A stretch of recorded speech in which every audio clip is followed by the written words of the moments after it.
नमस्कार दोस्तों। आज मैं जो आपको बताने जा रहा हूं उसे जरा ध्यान से सुनना और वीडियो को जरा भी स्किप मत करना, नहीं तो आपको ये मौका नहीं मिलेगा। क्योंकि आज की वीडियो बहुत ही खास है, क्योंकि आज हम बताने जा रहे हैं समय कितना भी बुरा हो वो आज की वीडियो सुनकर बदल आएगा। दोस्तों, आज हम एक ऐसे विषय पर चिंतन करने जा रहे हैं जो हर मानव के जीवन में अनिवार्य है। समय कितना भी बुरा हो, ये दो बातें जान लो। ये केवल एक वाक्य नहीं है, बल्कि जीवन की सबसे गढ़ शिक्षाओं में से एक है। ये विषय जितना सरल दिखता है उतना ही गहरा है।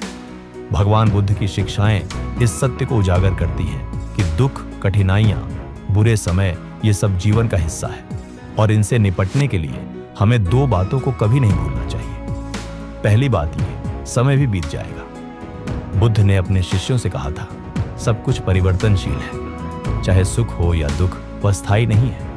यह वाक्य हमारे जीवन के सबसे कठिन समय में हमारे लिए आशा की किरण बन सकता है। जब अंधकार छा जाता है, जब कोई राह नहीं दिखती, जब दिल टूट जाता है, तब यह विचार कि यह समय भी बीत जाएगा हमारे भीतर शक्ति भर देता है। बुद्ध और किसान की कहानी। एक बार एक किसान भगवान बुद्ध के पास आया। वह दुखी था। उसने कहा, मेरी फसल इस बार पूरी बर्बाद हो गई। मेरा पुत्र मेरी बात नहीं मानता और मेरी पत्नी बीमार रहती है। क्या आप मेरी समस्याओं का समाधान कर सकते हैं? बुद्ध मुस्कुराए और बोले, मैं केवल एक बात बता सकता हूं। जीवन में 83 प्रकार की समस्याएं हर व्यक्ति को झेलनी ही पड़ती हैं, और 84वीं समस्या यह है कि लोग सोचते हैं कि उन्हें कोई समस्या नहीं होनी चाहिए। किसान चौंका।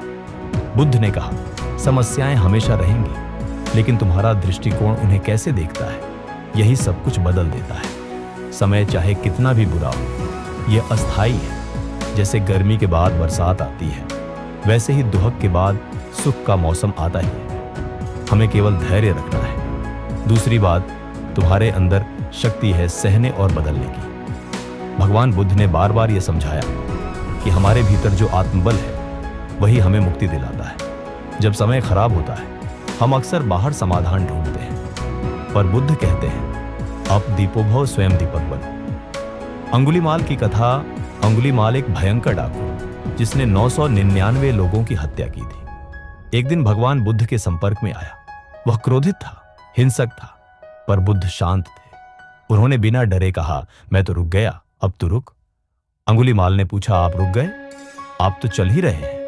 बुद्ध बोले, मैं द्वेष, घृणा, क्रोध से रुक गया हूं, पर तुम अब भी उसमें भाग रहे हो। वह डाकू वहीं बैठ गया, रोने लगा, और उसी क्षण उसका जीवन बदल गया। अगर एक हत्यारा खुद को बदल सकता है तो हम क्यों नहीं? हर मनुष्य के भीतर वह शक्ति है। जब हम किसी कठिन परिस्थिति में होते हैं, तब बुद्ध की यह बात हमें याद रखनी चाहिए, जो स्वयं पर विजय पा लेता है वह हजारों शत्रुओं पर विजय पाने वाले से महान है। यह शक्ति हमें आत्मा के भीतर से मिलती है, ना बाहरी साधनों से, ना परिस्थितियों से। जब तूफान आता है तो पेड़ झुकते हैं, गिरते नहीं, क्योंकि उनकी जड़ें मजबूत होती हैं। हमें भी अपने भीतर की जड़ों को मजबूत करना है। ध्यान की शक्ति बुरे समय में भीतर झांकने का उपाय। बुद्ध ने हमें ध्यान, मेडिटेशन की विधि दी, जो केवल मानसिक शांति का साधन नहीं, बल्कि आत्मिक जागरण का पथ है। जब हम ध्यान करते हैं तो हम समय की पकड़ से मुक्त हो जाते हैं। हम अब और यहाँ में जीने लगते हैं। बुरा समय भी ध्यान के लिए एक उपहार है, क्योंकि वही हमें भीतर की यात्रा के लिए प्रेरित करता है। विपश्यना देखने की कला बुद्ध ने विपश्यना सिखाई। जैसी चीजें हैं वैसी देखो। हम जब तक यह नहीं समझते कि परिस्थितियां केवल घटनाएं हैं, हम पीड़ा में रहते हैं। पर जब हम देख लेते हैं कि यह सब अनित्य है, तब हम मुक्त हो जाते हैं। कर्म और समय बुद्ध का दृष्टिकोण। बुद्ध कहते हैं, अपने कर्म पर ध्यान दो, परिणाम समय के साथ बदलते रहेंगे। हम कई बार सोचते हैं कि अगर हमारा समय खराब है तो इसका मतलब है कि हम कुछ गलत कर रहे हैं, पर बुद्ध ये नहीं मानते। वह कहते हैं, कभी कभी अच्छे कर्मों का फल तुरंत नहीं मिलता, पर वह निश्चित ही मिलेगा। जैसे बीज बोने के बाद भी कुछ समय लगता है फल आने में। इसलिए जब समय कठिन हो, तब हार मानने की जगह हमें अपने कर्मों को शुद्ध और शांत बनाए रखना है। बुरे समय में कैसे जिए?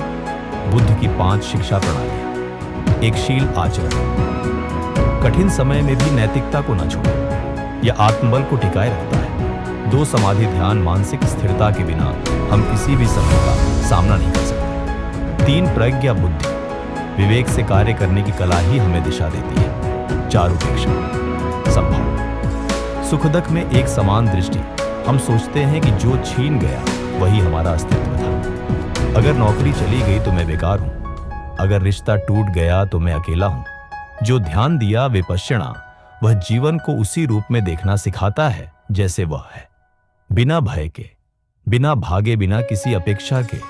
जब हम ध्यान में बैठते हैं तो धीरे धीरे मन शांत होता है और एक बिंदु आता है जहां सब कुछ खो जाने पर भी तुम भीतर से पूर्ण महसूस करते हो। वह अनुभूति यही कहती है, मैं बचा हूं और मैं ही काफी। दोस्तों, उम्मीद है कि आपने आज की इस वीडियो से जरूर कुछ न कुछ सीखा होगा। तो इस वीडियो को लाइक और अपने दोस्तों के हमें ऐसे ही सपोर्ट करने के लिए चैनल को सब्सक्राइब और घंटी बटन को जरूर दबा दें। तो चलिए मिलते हैं एक और वीडियो में। तब तक के लिए अपना ख्याल रखिए। धन्यवाद।